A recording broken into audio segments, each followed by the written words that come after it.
When was the last time you wrote a letter? Or received one? Not the deforesting deluge of mail from banks and charities, but a handwritten letter from a friend or to your mother.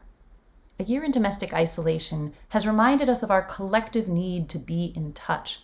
But how, when for most of us, email, not to mention text messages and shared images on social media, have replaced letter writing? I began my research observing how, during World War II, my grandparents wrote to each other every single day to feel close when they were apart. I wondered what was actually happening between writing and receiving letters.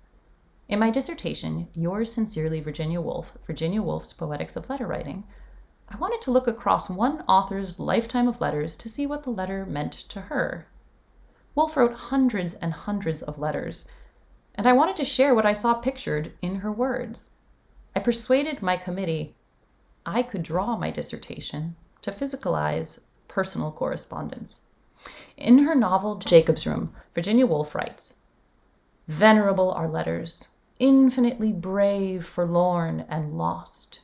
Fortunately, Woolf's letters are neither forlorn nor lost, but fastidiously and comprehensively edited, many held at the New York Public Library. Their infinite bravery persists. What thrills me is how Woolf, as a woman and a writer, sustains friendship through gossip, casual impressions, and sharing or divulging projects and news. In each chapter, I explore a facet of Virginia Woolf's correspondence: the basics of epistolary form, letters' political power in her excoriating manifesto 3 Guineas, and the relationships of writers and lovers as they exist on paper. This is a dissertation about Virginia Woolf's letters, but it is also a dissertation about how and why I drew my dissertation. Knowledge exchange has always entailed more than just the exchange of words. Coming from the process-oriented digital humanities and textual and visual studies, I wanted to challenge the ways we convey our intellectual ideas. Drawing is how I read, so I argue through word and image. Today, we can share the world we see in an Instagram instant, but there is something in slow sharing. Working in pen and watercolor, handwriting Woolf's words beside my own and imagining her spaces of writing, I portray what letter writing had meant to her and her world of modernist artists and writers.